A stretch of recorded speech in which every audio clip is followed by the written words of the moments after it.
welcome to Sunday Segue, coming to you straight out of the UK, and boy, what a show we have for you tonight. Let's get things started.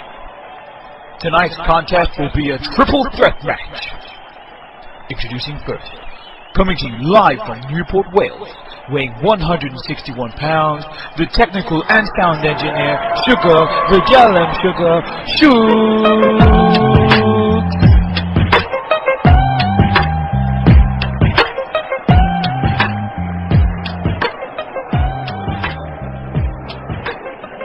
Next up, we have a man, Bristol born and bred, with countless hours of ring experience, weighing in at 175 pounds, our resident wrestler, the human highlight reel, E2J!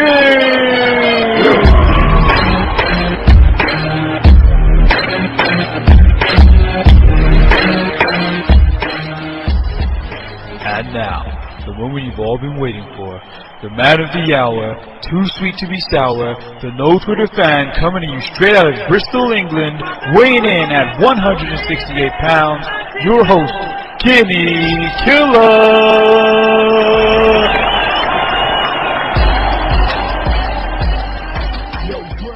Hello everyone and welcome to the Sunday Segue Wrestling Podcast. It is Sunday. This is episode 14. I am the man of the hour, too sweet to be sour, the one man no Twitter fan, Kinny Killa. And you know I'm always kicking it with the hashtag tech guy, the Galdem Sugar Shugs. Yo. Now, normally, to my right, I have Mr. E2J, the human highlight reel himself, but today, he is not here. He has lost his smile like Shawn Michaels, and he's gone home. That's what's happened. Nah, I'm joking. We've got a little bit of a technical issue, so Mr. E2J is not going to be on the show today. We were also meant to have Mr. Sam Davey, one of our biggest fans, but he got bro kicked by his mum. So yeah, that didn't end well, as you would think. So yeah, the bro kick kind of dealt with him. So yeah, Sam, he's going to be on one of our future shows. So yeah, just I hope you get patched up okay, because I know the bro kick kind of hurts. So just take time with that, yeah. Right, so Sunday Segue. Here we go, people. Shugs, how's it going, man? Good weekend? Yeah, it's good, man. I've been doing pre-season training still, so trying to get fit, trying to get the rust out of the old bones, but it's coming along slowly. Had to do the bleep test yesterday. Oh. And either I'm getting fitter or the bleep test wasn't official because I was on like level 5 or something like that, and I was done. And I've never done that ever in my life. Level 5? Level 5, yeah. So I think the test was official, so the beeps are okay, but the distance was too far. There was no way it was like 20 meters. Yeah, no, because I've done the bleep test when I was at school, like level 13. Yeah, 14. exactly. That's where I've done, like 12, 14, stuff like that. Wow. Yeah, man, it's got some stitch-ups going on, trying to make man look like a fool. Exactly. Oh, gosh. Yeah, I've just been, I'm on the move, so you got to make sure the current house is presentable. So just been sorting out the garden and all that. Also watching Matthew Macklin get the coldest body shot by Gennady Golovkin as well. Third round. Did he lose? Oh, man, he got one hell of a body shot, bruv. This guy is madness. Gennady Golovkin, please check him out. Is he better than Matisse? Well, there's different divisions in it, but he's more technical. He reminds me of Kostas Yu. Yeah. So yeah, he just knows how to finish a guy in it. And all I'm saying is, 27 fights, 24 knockouts. Oh God, no, he's undefeated. So just watch it. Sergio Martinez, Gennady Golovkin. That fight would be sick. Yeah. So anyway, enough about boxing. Let's get onto the wrestling. Before I get onto that though, follow us on Twitter. That's at Sunday Segue. Got 58 followers at the moment, may have gone up, but yeah, thanks to all the listeners out there, all of our fans for following us. Also on our blog, that's sundaysegue.blogspot.co.uk. You can listen to all of our old episodes on YouTube, on the great Podomatic, and also don't forget to download that Double Twist player, because you know how we do. So we're gonna get into the deadly dirt sheet. The WWE are looking at ROH superstars. At the moment, JB Noble he's an agent backstage for WWE, and he's also been in charge of going around the indies and looking at some talent for the Performance Center. So it looks like WWE are going to be trying to sign Mike Bennett, who is also engaged to Maria Kanellis. They're also looking at a guy called Adam Cole. And a number of others, including the Briscoe brothers, which could be, a really good tag team. So, Shugs, do you think WWE have done the right thing by assigning someone to look at the indies? Well, I think so. If you look at like the current roster and the people who are moving up towards the top, so you've got obviously Daniel Bryan, who's like hot at the moment. You've got CM Punk, then you've got the Shields, who are Ambrose and Rollins. And then you've got Antonio Cesaro. So you've got a lot of people who have come from from the independents and stuff. And then a lot of people who've come from Ring of Honor or have been in Ring of Honor. Cassius Ohno as well is there, who's been in Ring of Honor. So I think it's the way they look at it. If you look at it as like Ring of Honor is like the championship, and then you've got the WWE is like the Premier League, Yeah. And that's the way you do your bit. You make your way in the lower leagues, and then you get a shot in the Premier League. That's the way it goes. That's the way it goes, indeed. News number 2 is Loki, a.k.a. Kaval, is now retired. Now, I'm surprised at this because he's only 33, and he is one talented guy. Hopefully people seen him in the indies a lot, also in TNA early years of TNA, and also in New Japan Pro Wrestling. This guy is severely talented. It's a shame he left WWE, but he's now retired and he's going to be doing voiceovers and voice acting. So people that know Loki, he has got a distinctive voice, and we'll probably be hearing that in the future. Now, number 3 is Orton and Daniel Bryan have been fined by the WWE. Now, for all of those that will listen later, Orton and Bryan had a really good match, and they did a chair shot. Now in WWE right now, the chair shots, there's a number of things that are banned. Chair shots, power driver, superstar press. There's a number of moves that you can't do, and this is one of the banned ones. And although Orton protected himself, they got fined. So yeah. This is sad because it takes it out of the match, but there you go. That's the PG era for you. Shugs, what do you think about this? Yeah, because I remember the last one I can remember is Triple H and the Undertaker getting fined because they were doing like unprotected chair shots, and obviously like Triple H is now the person who is fining other people for doing it. So he was prepared to take the chair shot and take his fine, and Orton and Daniel Bryan probably knew that they were going to get fined, but did it anyway, So I think it's good that it's there, because obviously we're protecting people, and we look at Ziggler, we look at Fandango off with the concussions. So it's a good protective measure. You shouldn't be taking any unprotected chair shots. You put your hand up, take the bump, take the sting out of it. So obviously the WWE needs to show that they are doing something about it. Because like when I watched the match, I was thinking to myself, that's an unprotected chair shot, and then a couple of days later you get the fines. So I think it's good. I don't think it takes the realism out, because at the time you take it for what it is, and you're like, oh shit, that was a good chair shot, or that was a heavy shot, and then they get fined after, and you're just like, you just take the fine, I suppose. Yeah, there's nothing else you can really do with that one. Their match got across really well, as we'll talk about later. So there you go. Okay, and the last news piece is that Doink the Clown has passed away. So just want to say a quick R.I.P. to Doink the Clown. Shugs, what's your one of your best Doink the Clown moments that you can remember, memories? Yeah, like really my only Doink the Clown memory is the one where there were like two of them, and the one went into the ring and then the other one came out. Because obviously with a character like Doink the Clown, it's hard to know who was the original. So this guy was the original Doink, but then there were a few more after him who came and, obviously like wore the costume. But that was like my earliest memory of like there being like two Doink the Clowns, and like the one coming from underneath the ring, and like JR and Jerry were like, oh my god. Yeah, that's WrestleMania 9. For all of you that don't know, please catch the OSW review. They're going to be reviewing WrestleMania 9. So these are some funny guys, Jay Hunter and all those guys. They are some really, really funny guys. So make sure you watch the OSW review. They're going to be reviewing WrestleMania 9, as I said. Yeah, Shugs, I remember that like it was yesterday. One of my best memories and earliest memories of original Doink is when Jerry Lawler was meant to have a match with Bret Hart, and then he came out with some mad excuse, like he got run over or something, and he came out on crutches, and his replacement was Doink the Clown. And I just remember Bret Hart and Doink the Clown just going at it, and then Doink lost to the sharpshooter, and then all of a sudden Jerry Lawler wasn't actually bust up, and Bret Hart just got him in the sharpshooter, and he just had him in the sharpshooter for God knows how long, and they ended up reversing the match. So yeah, it was a good introduction for Doink the Clown. So yeah, R.I.P. Doink the Clown. So now, people, let's get on to Raw. So we're gonna go straight into segment 1, which was Randy Orton versus Daniel Bryan, part 1.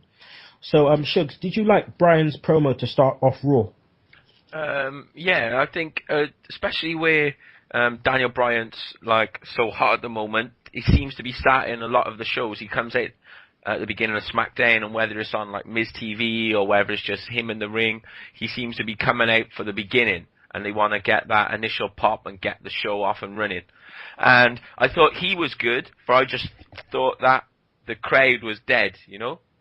Oh, the crowd was horrible. The crowd was like pretty dead for this like whole show, really, and it took a lot away from like some good performances.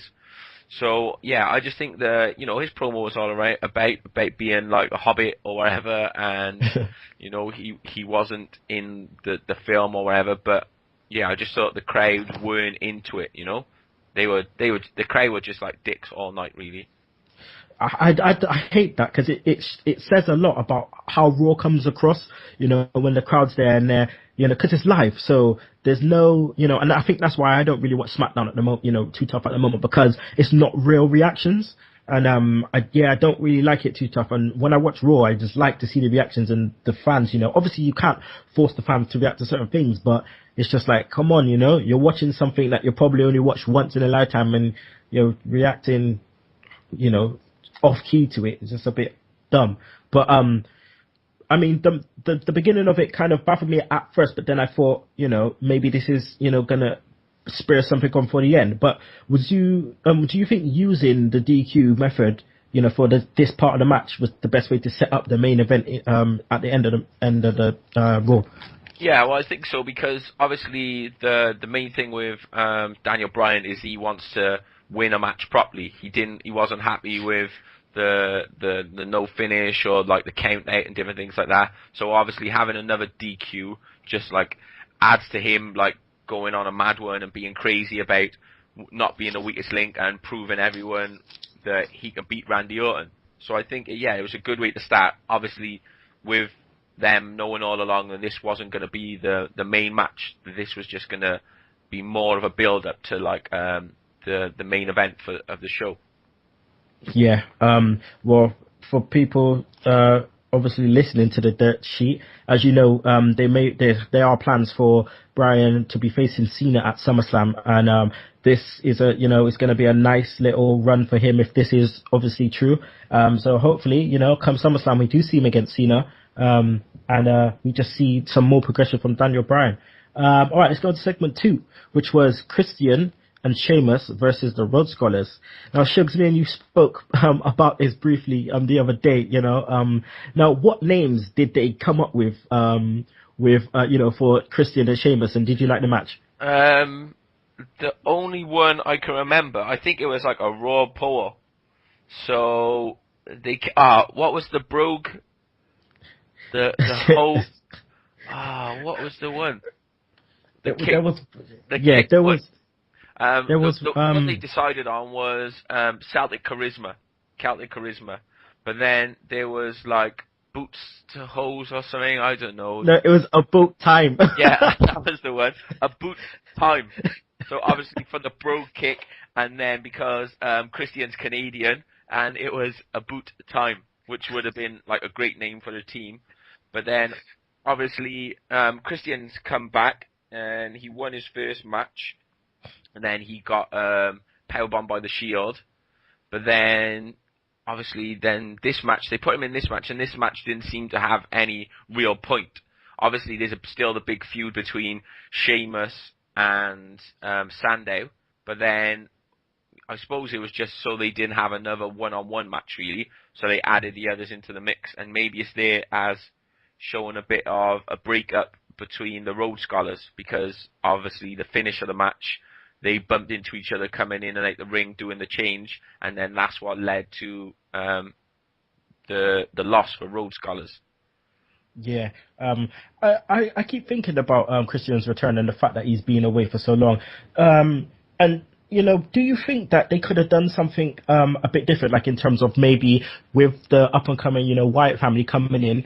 Could one of the first storylines for the Wyatt family could have been, you know, they were the ones holding Christian for some other reason, whatever they make up the reason for, but they could have been the ones holding Christian, you know, or something like that, or, you know, because we spoke about this last week, whether his return could have been done better. But I just, you know, I wish that they did kind of come up with something different, whether it involved the Wyatt family or not.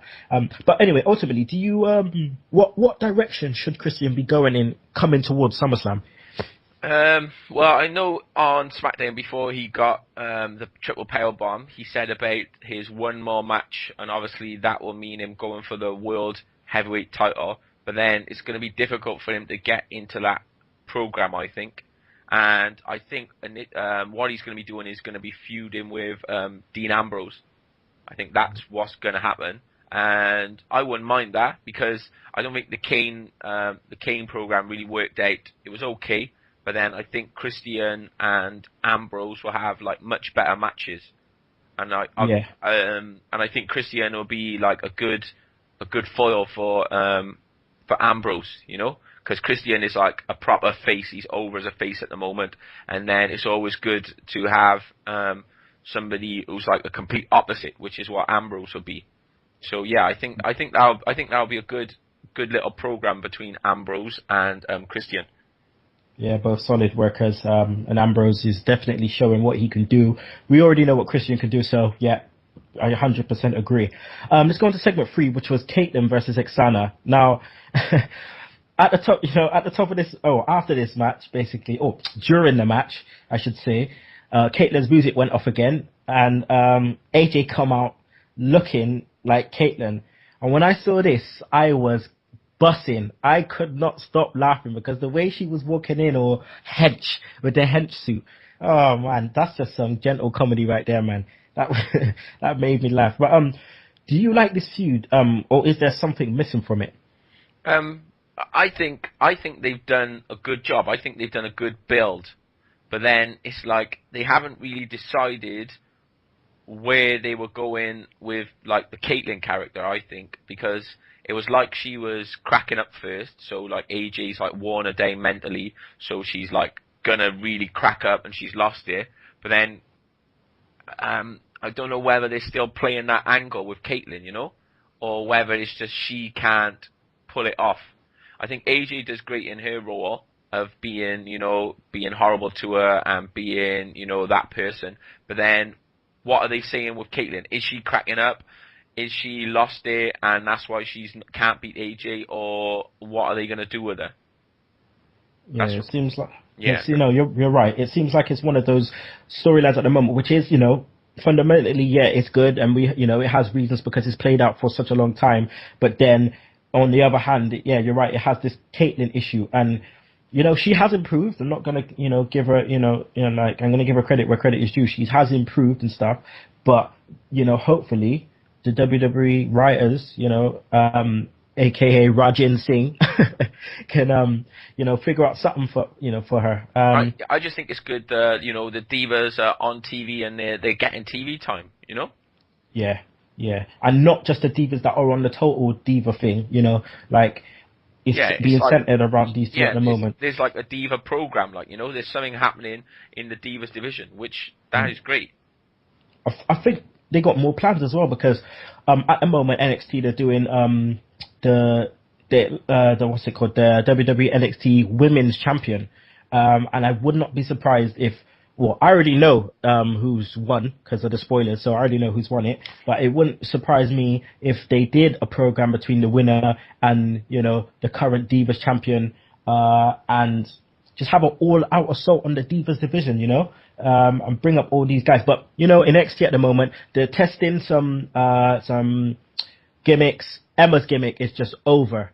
It is just over. And let's quickly just talk about Emma. Do you reckon Emma can get over on the main roster? Yeah, I think her gimmick just translates really well, you know, because obviously it's like someone who thinks they're really cool, but are not, but then she's like a lovable character, you know? It's one of those characters you can laugh at and laugh with, but then I don't want them to turn her into like a Santino type character, but then I think her character works as it is.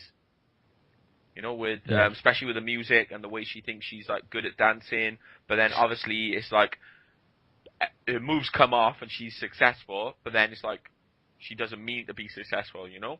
I think that is I think it's a really good character. It's something different, something you haven't seen before, especially in the Divas division. So 100%. I think that would translate well. And the same really with Paige, you know? Hers is going to translate well because none of the divas are like she is. She's the anti-diva, like, you know? I'm loving Emma's Indian Deathlock finisher, man. That's nice. But the way she does it on the roll through, I like that. And people, please watch NXT because the latest NXT, there's a really good segment backstage with Renee Young and Emma. And Emma's just funny, man. She's too funny. So hopefully we see her in the future. Right. So segment 4, we saw Jericho versus Del Rio. Shubs, what did you think of this match? I think obviously these are both good wrestlers. So they're two good workers, and I just think, you know, the reversals and the different ways they, you know, pull off each other's moves, and it's just a good match. But then it's like, when is the last time you saw Chris Jericho have a bad match with anyone? True. You know? Chris Jericho was one of those people. It's like Chris Jericho and Cody Rhodes, and it's funny that they had a match on a main event, and then Chris Jericho went out of his way to tweet about how good Cody Rhodes was, you know? That he obviously bigged himself up, which is part of the Jericho character, but then he said, like, basically that Cody Rhodes is like the next Chris Jericho, you know? Yeah, that's good for Cody as well, you know, confidence-wise. And I just think so, that, you know, like, Chris Jericho just doesn't have bad matches. It's a bit like CM Punk, you know? But I think even more than CM Punk, like, you know, sometimes Punk's style doesn't go with everyone, but it seems like Jericho can just have a good match with anyone. Yeah, let's just quickly talk about Ziggler's turn, because I feel like that it's not, you know, he's not fully turned. But I mean, what do you think about the turn? Because, you know, do we have to wait? Do we have to wait until after the feud with Del Rio for him to, you know, for us to see him fully turn? I think Del Rio's a big enough heel to get him over, and now they're going with more. So he's even doing even more heel things, but then it's like Ziggler's still sort of a tweener, because he's not doing face things, you know. He's still he's like a cocky heel, you know, who people cheer for, which is not a face, you know. If you're a heel that people cheer for, you're still a face. You're still a heel, I mean, you know. You know, it's like Austin. Austin was just did what he wanted to, basically, and people cheered for him. But, you know, he always did heelish things. But Ziggler's not at that level, obviously nowhere near that level. But so, like, some of the things he does still just look like things a heel character would do. I mean, he took out Jericho at the end of the match, didn't he? Yeah, exactly. But that's because Jericho took him out already. So, you know, so... It's an eye for an eye. Yeah, so, but I just don't think he can get away with the same things that Jericho can, either. You know, Jericho can do it and get cheered, and he'll do it, and people will be like, "Oh, well, why is he doing that?" Oh gosh, I think it's because as well, but so much people have this interest in where Ziggler's going, especially because he's just lost, you know, the title. Where is he going to go from here? And it's a bit of a, you know, confusing situation. But like you said, he's a tweener at the moment, so we'll just have to wait and see until after the Del Rio feud, which might go all the way up until SummerSlam. Right, let's go on to segment 5, which was the WWE 2K14 thing. Before I get into it, Shugs, you're playing 2K13 at the moment. Is that any good? Yeah. I only played like one match. I played the beginning of that Attitude Era mode. So the first match was Shawn Michaels against Mankind, and you had to beat Mankind, but like to unlock extra stuff, you had to like hit him with a chair and get the pin. And you know, it plays really well. But like that's obviously the first time I've played it, so you know, still got a long way to go. Still got a long way to beat. Yeah, but like, yeah, it looks really, really good, you know? Everything about it looks really good, the moves are great and stuff like that. So, obviously this next game, I don't think the engine will change much, and like the wrestlers, but then maybe a bit, the presentation will change, because I don't think they've, gone back to the drawing boards and started again. Yeah. So, yeah, I think obviously it'll just be another one where they make further improvements, and where they've got, the Attitude Era mode, I think they're going to have something like Become a Legend, because I think they had it in the other 2K sports, like the basketball and stuff like that, where you just you're going to become like a legend and stuff. So I think that's why they're going with the thing of the Rock. So obviously you'll start off your wrestler, work your way up, and then, you know, try and achieve the same status as like the Rock or Stone Cold and be a WWE legend. Okay. All right. So let's go into the actual WWE 2K14 segment. Is it safe to say that the angle didn't draw your attention? You know, because it certainly didn't draw mine. It was just a bit flat. The crowd was shit, and it just, to be honest, I kind of fast forwarded it until the cover came down. Yeah. I just think I don't think the angle was very good, but then I don't think this crowd helped really with anything. They weren't really, you know, like committed, or they weren't really involved. They were just doing their own thing really, and they were pretty dead throughout the whole show. Where were they? Who knows? I think they were in North Carolina. Yo, yeah, that was right, because they were in Charleston. They were in Charleston. Yo, Charleston, listen, yeah? You need to start cheering and doing some shit out there, man, because you made it look shit, like Corpus Christi. Like, come on, man. Come on. Just give the UK fans something to do, because when they come over here, we are going on crazy. You need to be doing the same, goddammit. What did you think, what are your views on The Rock being on the cover? Well, I just think, obviously, if that fits in with what they're trying to do, because obviously, the last cover was CM Punk. He was like on top at the time, but then obviously are they even going to be able to get a Rock back in to like advertise it when the game comes out? You know, because the Rock is moved on. He's on some big things now. You know, he can't be worrying about stuff like that. But then if that's what fits in with the theme of the game, I suppose, then yeah, that's fine. You know. Yeah, the Rock is on some. Yeah, if it's going to sell more copies, then you know, put him on there. Put him on everything. Yeah, the Rock is on some big things. Jeez, I don't know if you guys have seen the trailer to Pain and Gain. Blood clot. That's all I'm saying. Because this guy looks just horribly hench. I'm talking like hencher than Batista when he first started. Like, oh no, it don't look good. Yeah, the Vince McMahon tweeted about Rock being on the Forbes list, but I don't know what it was for. Just trying to look it up now. The Rock. Well, he was 25th. The Rock took the Twitter. McMahon took the Twitter for the Rock's place in number 5 on the Forbes richest celebrity list. Wait, I thought he was 25. He was number 5. 5, it says here. What? Wait. Is it mean 5 in like 5 sports in sports? Well, it just says Vince McMahon took the Twitter to talk about the Rock's place in number 5 on Forbes richest celebrity list. Rasta boy. Yeah, he's not messing about. He's not messing about. But that power actors. So number 5. In the power actors. In the power actors list.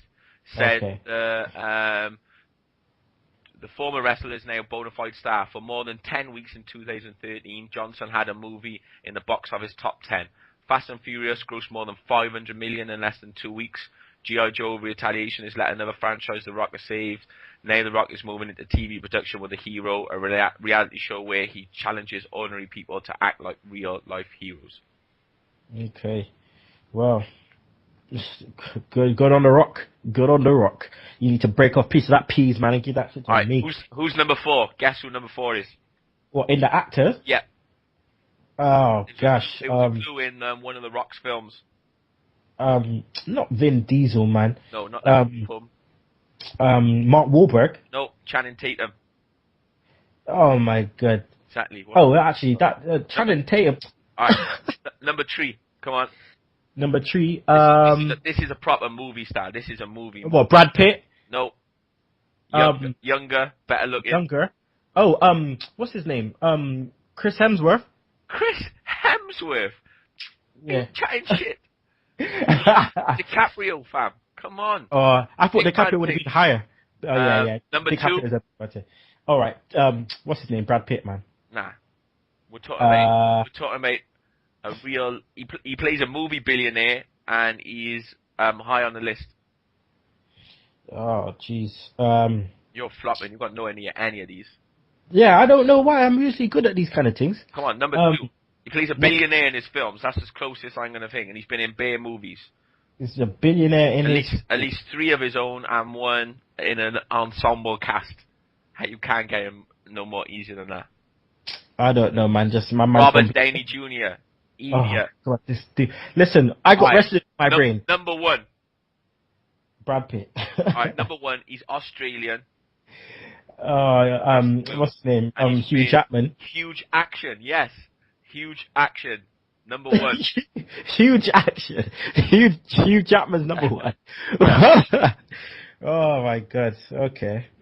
So let's I digress. Okay. That was a segue on the Sunday segue. Done though.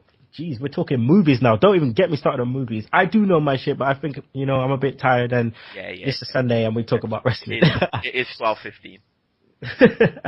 Okay, right. Let's go on to segment 6. Ryback versus the Great Khali. Now, before I get into this, quick rant. Okay.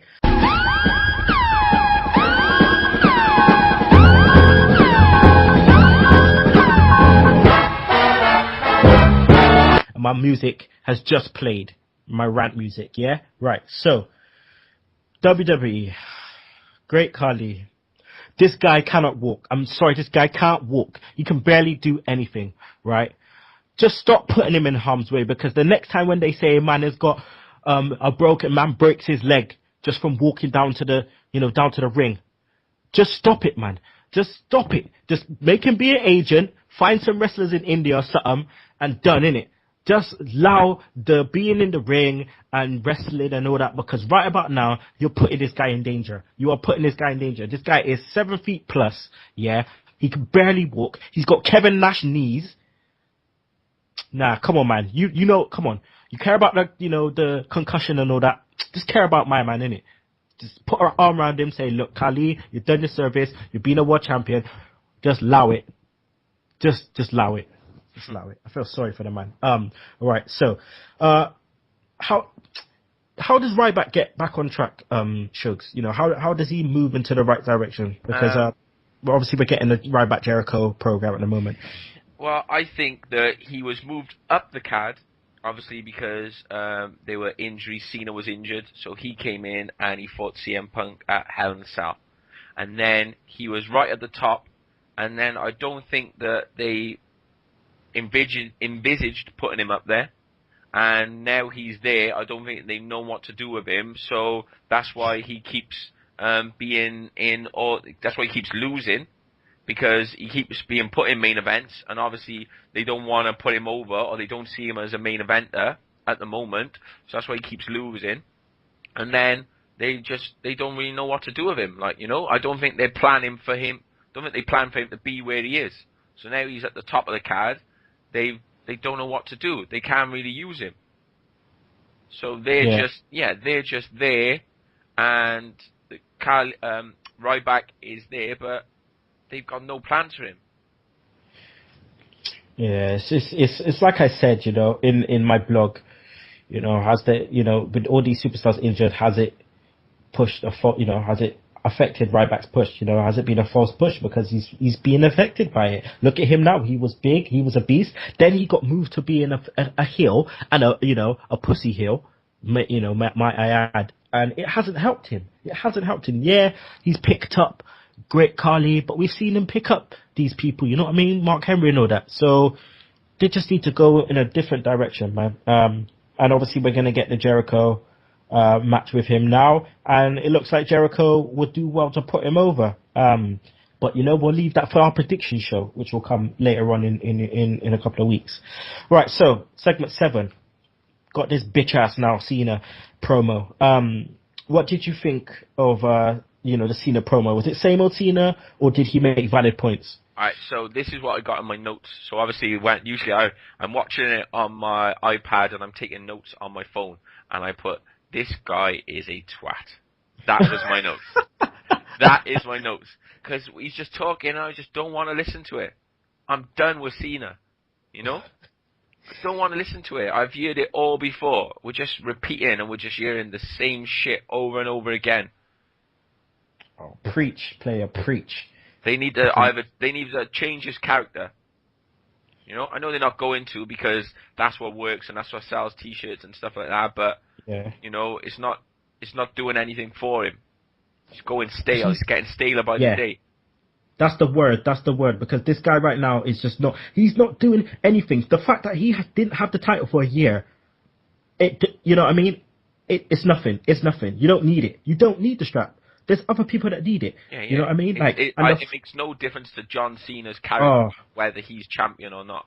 You just said it, mate. You just said it. He doesn't need it. There's others out there that could use that, you know, that are on the rise, that can use it. And this is why I hope when SummerSlam comes, I hope Daniel Bryan busts him up. I really hope, because the guy, John Cena as a person, you know what I mean? I rate him 100%. I back the guy. But as the character on my TV screen, if you make me feel like I want to bust my TV up, blood, you ain't got no reason to be on my TV. I'm sorry, because I'm not spending £300 on another TV. £300? What TV you getting, fam?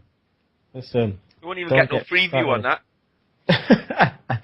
Listen, my TV is free view, right? I got an LG, bruv, and that cost me $250. Decent. Yeah, but you bought that on Stapes, mate. You probably got that on Stapes. That's fresh. Come on now. That's fresh. Come on now. That's fresh. It's in the living room. You know I'm too legit to quit. Don't carry on like I'm that ghetto now. Come on. All right. You're just making me lose my thoughts. All right. So we said Cena can, you know, he needs something, but do you think he can get that spark back, or is he just a one-trick pony now? No, obviously he's not a one-trick pony, because he's had at least 2 gimmicks, you know? He had the Thug Life gimmick, and now he's got this Super Cena gimmick. And I think that, like, obviously as the person John Cena has got enough to pull off a different type of gimmick if they gave it to him, or if they wanted to run with it. But I don't think they were. I don't think they will. You know, why look a gift horse in the mouth? Like, do you know what I mean? He's getting money for the company, and, you know, he's doing all these different types of things at the moment. So why are they going to change? Oh, you know? Yeah. They got no reason. They got no reason to change him. He's a cash cow, isn't it? Yeah, he is a cash cow. So he's a victim of his own success at the moment.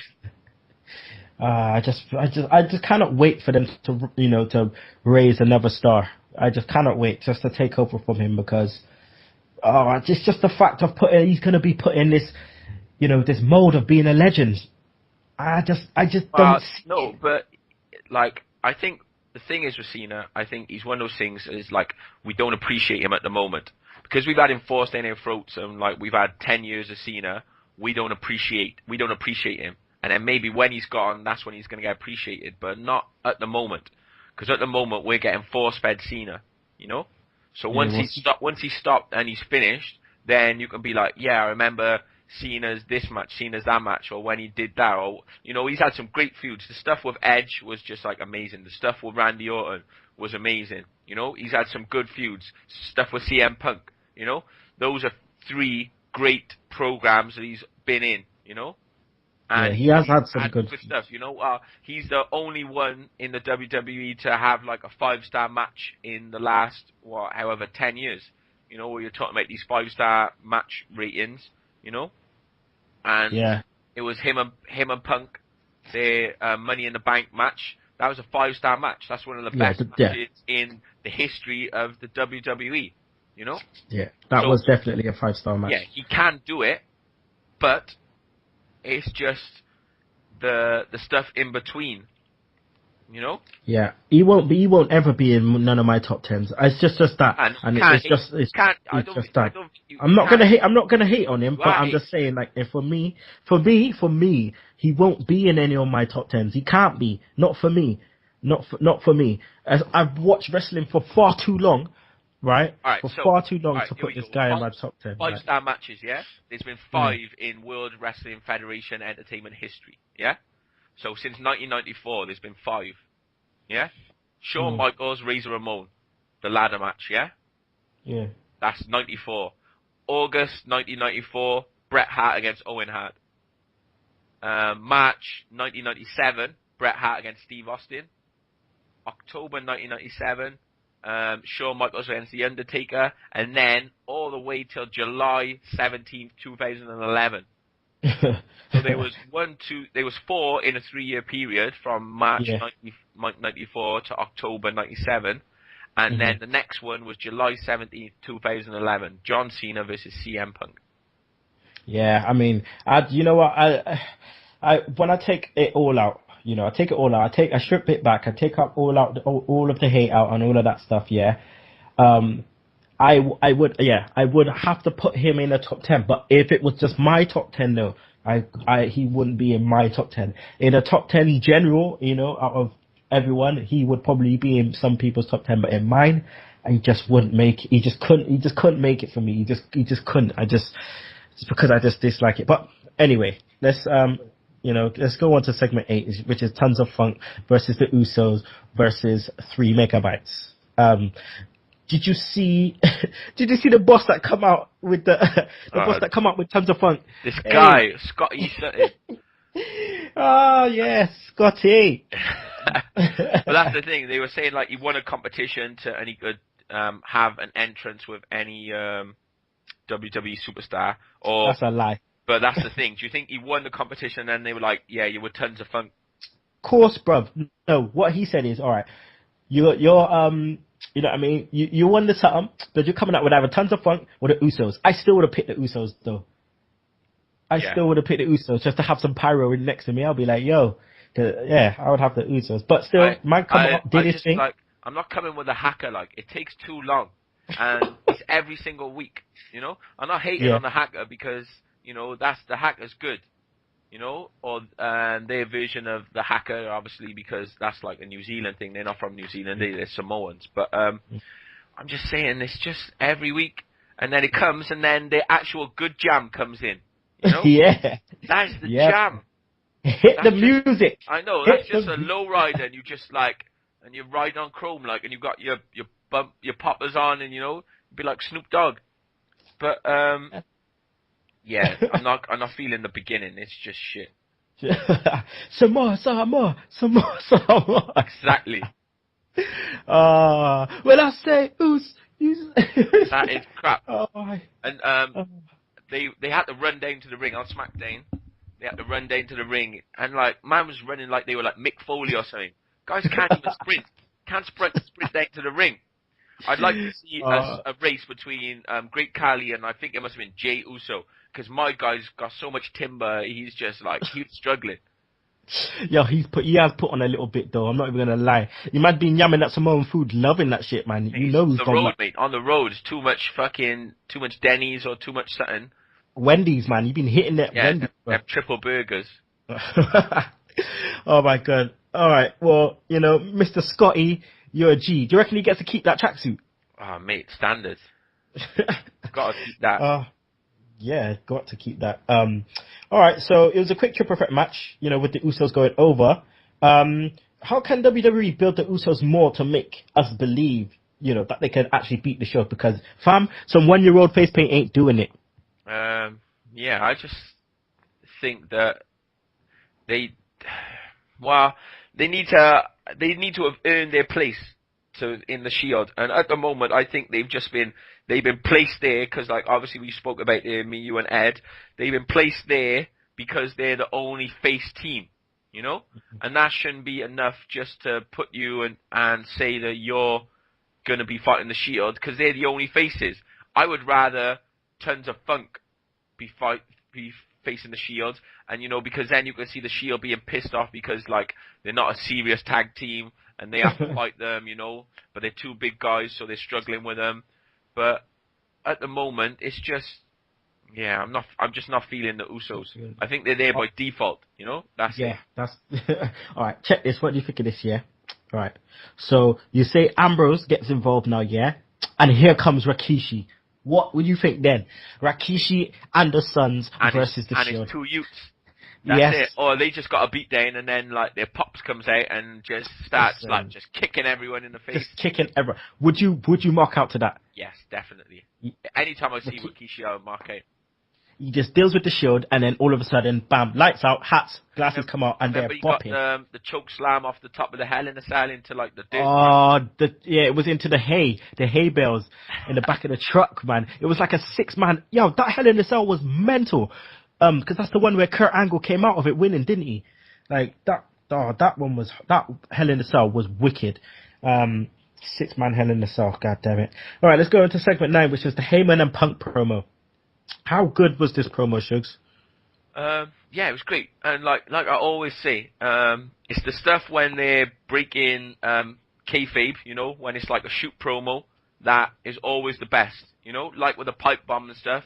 It was like something straight out of the Best in the World documentary, you know. He was saying about what happened to him, how he was treated, mentioning people's real names, you know, going in on John Laurinaitis, obviously, and just, yeah, it was just great. And it was, when you're watching it, you're wondering how far he was going to go. Because obviously one of the people who was holding him back was like Stephanie McMahon, but he didn't mention her, he mentioned Vince, you know, and I just think it was, I think it was great. Yeah, how do you think this angle's going to play out? Because, you know, Punk's face at the end, you know, says there's more to this than meets the eye. Yeah, like it's like cold stare. Yeah, I just think that it is. I think it's going to be built up, and I think it's good getting Curtis Axel involved, and the other Heyman guys really. So it's going to be, you know, obviously Heyman and Punk are quite close, but then Heyman's got these other clients and stuff, and then it's just going to be the interaction between, it looks like, the three of them now. Yeah. Well, that kind of segues straight into, you know, segment 10, which went on to be Punk against Darren Young. Was you surprised how long they gave this match? Well, you know, it's Mr. No Days Off, Darren Young. You know, he can go all day. But yeah, it was funny. Obviously, he had great matches with John Cena, so why wouldn't he have great matches with the Black John Cena in Mr. Darren Young? But yeah, like sometimes it happens, you know, like they didn't want to do like a full squash match and bring up someone like Zack Ryder, so they brought Darren Young because obviously then they've got Titus, so they got someone to jump Punk at the end. And then, you know, they jumped in, they gave him a little beat down. And then, obviously, Axel comes in.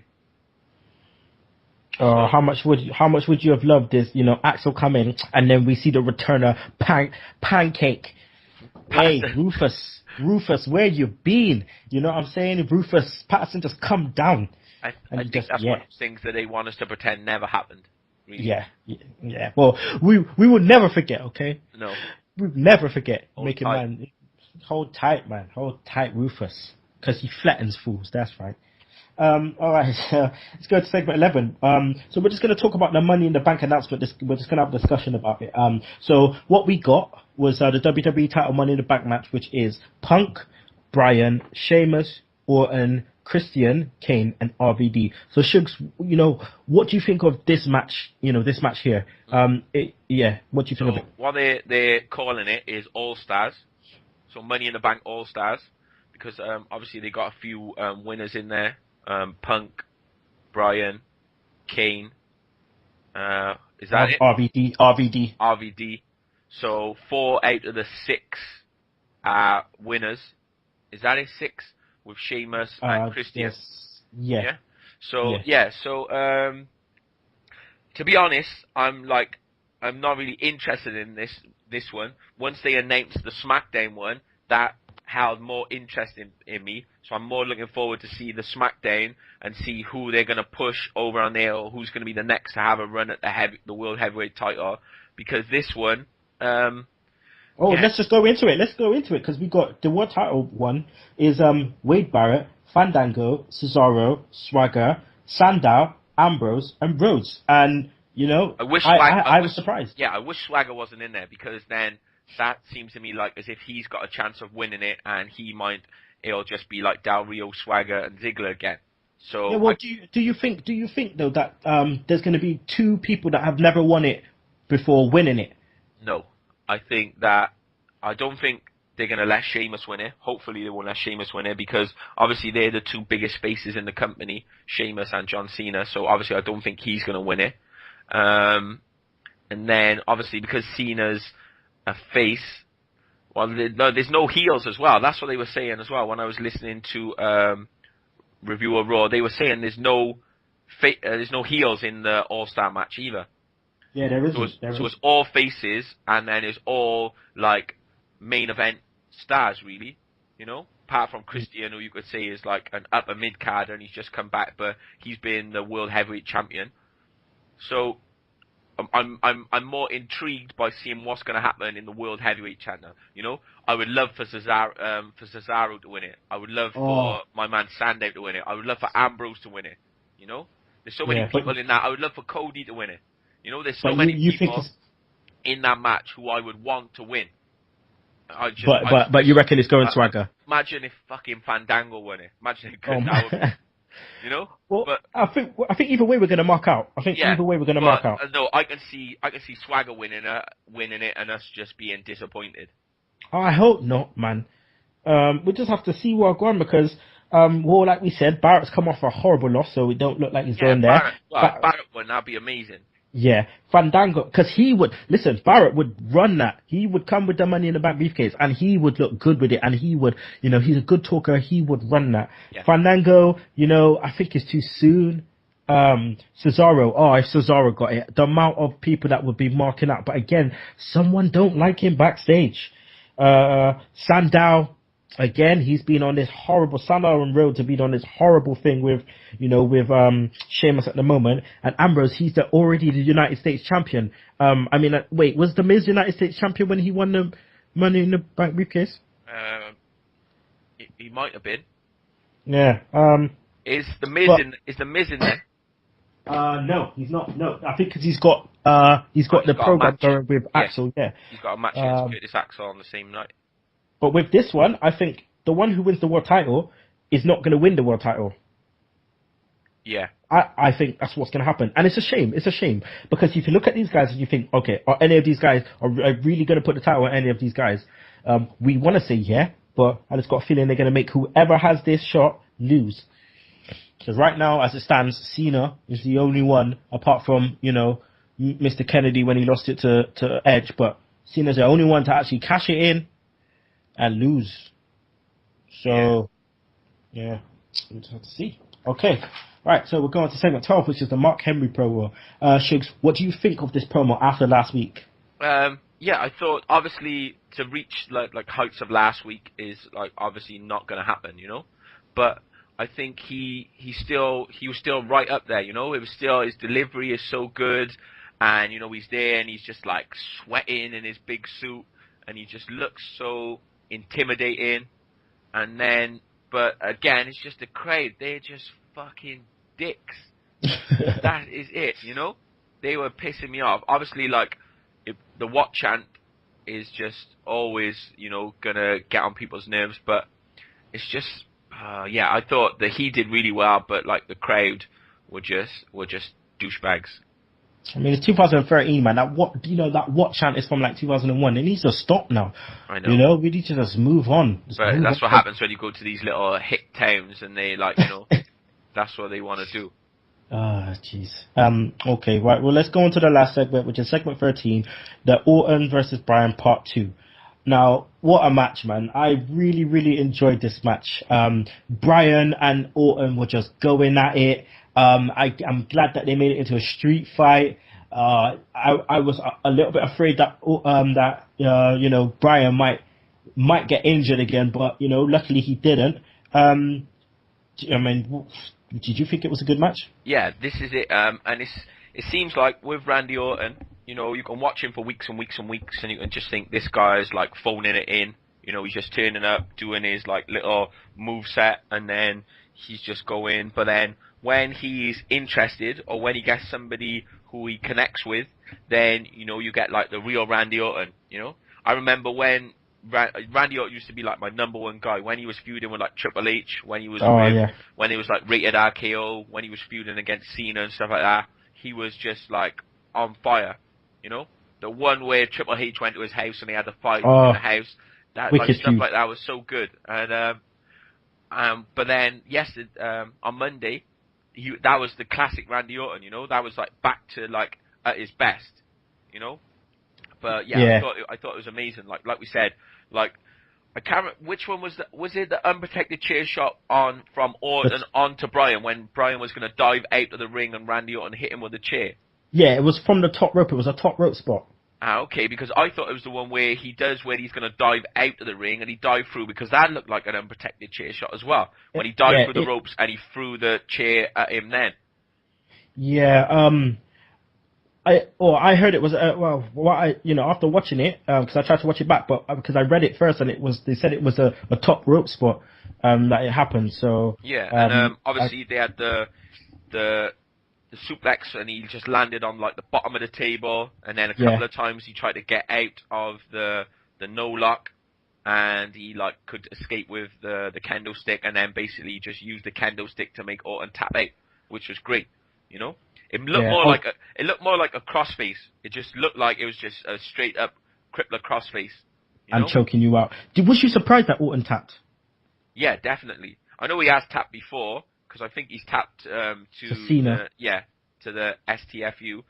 But I was surprised he tapped out on Raw, Yeah, because everyone was shouting, "You tapped out, you tapped out." It was a really, really good match, and you gotta give props to Orton and Bryan. I mean, Bryan is just the best wrestler in the world right now. This guy is just going on crazy.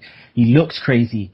He's just going on one, and I really hope that they start building this underdog thing, this weak link thing, until it takes him to Cena and he beats Cena. And the thing is, it makes me think, how are they going to do the Cena win? Because they wouldn't, if he does beat Cena, they wouldn't make Cena tap.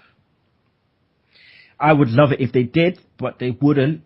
And it just makes you think, how else could he win, Yeah, Cena's never going to tap. No, they never make him tap. But it just makes me think, just because of that, that is probably why Bryan won't win. But we'll just have to wait and see. I hope he does. I hope it's like a combination move into a headbutt and a pin. But anyway, just that's the end of Raw, guys. But I just wanted to say quickly, Shugs, what do you think of Brad Maddox? Because he was shown a lot on this show. Yeah, I like Brad Maddox. Yeah, he's been good when he's been on commentary, and he has these good little moments. He does some good faces and different things like that. I just think, I think he's really good. Okay. He's been good on NXT when he's been on commentary, definitely, and a couple of times he's been on main event, and then he was off TV for a couple of weeks, and now he seems to be back on. And I think he interacts well with Vicky. And then, obviously, he's been good in the spots with, like, Vince and Triple H and stuff. So, I think he's doing well. Yeah, there you go. Heard it first. Okay, so your Raw rating. I don't think it was as good as last week, obviously, because that was like a standout show. It's an 8.5. Yeah, but so I would say there's at least a 7. It was a decent show, and I think it was at least 7. Okay. Is there anything else you wanted to talk about Raw? Nah, I thought it was like an alright show. The crowd, I think the crowd ruined it.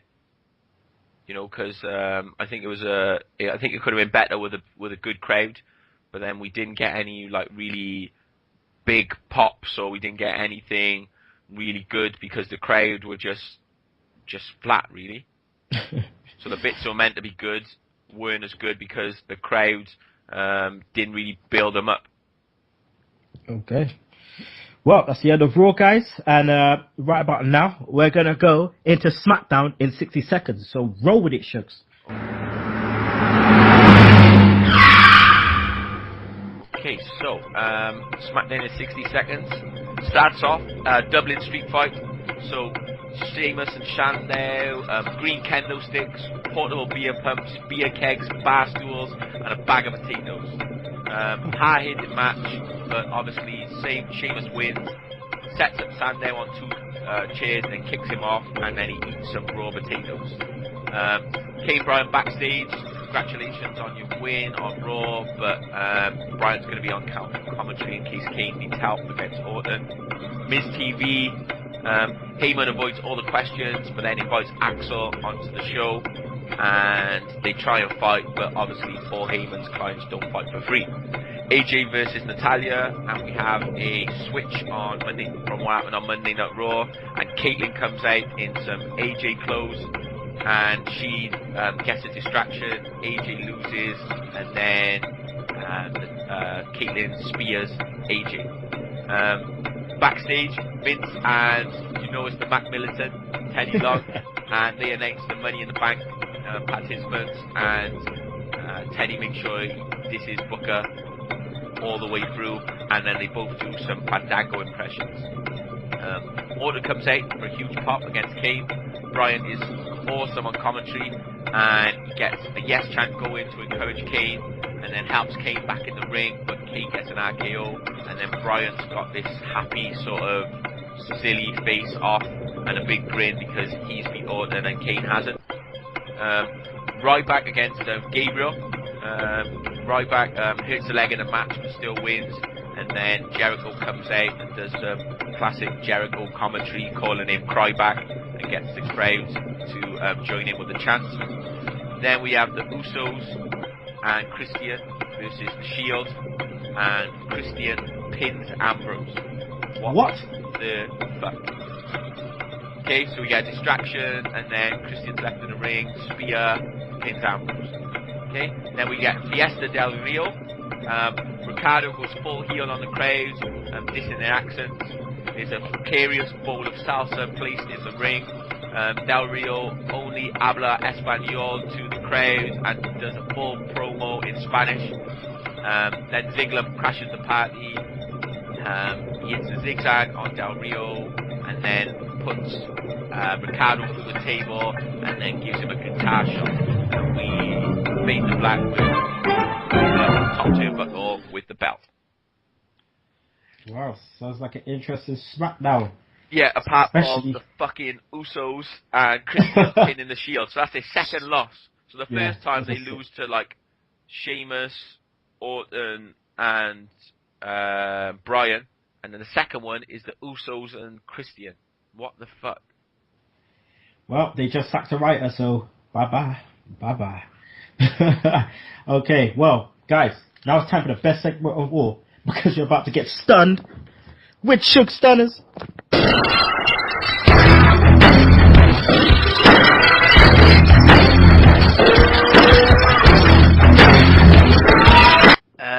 Alright, so, Jobber of the Week. There weren't many jobber matches this week. Not many people got jobbed out. I'm not going to give it to Khali because, he just shouldn't even be wrestling anymore, so I feel sorry for him. So I'm going to give it to Darren Young because he is a jobber and he's always jobbing out to people, but this time he got the job out to CM Punk. And I suppose this is like a good jobber of the week award. Yeah. Rather than most of them is when somebody's getting, just getting embarrassed basically. But this is the reverse jobber of the week. Yeah, okay? This is a good one. Yeah. Move of the week, it's got to be the no lock stroke crippler crossface with the kendo stick by Daniel Bryan or Randy Orton, making the Viper tap out. And that transitions well into the rest of the week, which has got to be Daniel Bryan again. Bryan! Making Orton tap out, he's a 9-time world champion, and he made him tap out in the middle of the ring. on the main event on Raw. What more can you ask for? My man D. Bryan. Exactly. There you go, man. Rest of the week, I should say, my man D. Bryan. Okay, well, guys, that's the end of the show. That's the end of the show, and I'm excited and I'm gassed because next week, we have the Beat the Clock Trivia 3. Kinny Killa versus E2J. The colossal... the mega powers. Be on. The mega powers is gonna be on. And like I said before, okay, I'm gonna do the Booker T. We going for the gold. E2J, we coming for you, sucker. Coming for you. That's all I'm saying. So yeah, Shugs is doing the questions. The quiz master. I haven't got any ready? I haven't got any questions written down yet, but then I got a week to do it. So hit the Rocky music, hit the montage music, and I'm gonna start training and getting ready for these questions next week. And it's gonna be done my way. So your rules gone out the window. So you better be ready. You better recognize. You better recognize. Hey, shout out to Dilo. Yeah, you're on that total non-stop ass crap shit, but don't worry, you coming home, fool, you coming home. Alright, so, as always, I gotta say thanks to the hashtag tech guy, who's always there on my left-hand side, the girl them Shugs. Oh, it's been a pleasure. It's like episode 1 all over again. yeah. And in this week, in the words of, was a bit hard for me because, as we keep saying, I don't know if I can top that famous Iron Sheik in the words of. So this week, I'm going back to WrestleMania 8. It's going to be Ric Flair after just losing to Macho Man Randy Savage. So this is Ric Flair, WrestleMania 8. Let's make this clear right now. Where I go, perfect goes. And it's all mounted by Heyman. And like I said before, Savage, it might not be tomorrow, it might be the day after, but I'm gonna beat you, and I'm gonna beat you bad, and every time I see that old lady, I'm gonna kiss her on those moist, wet lips. Woo! I'll choke on that, slap nuts. Peace. Peace out.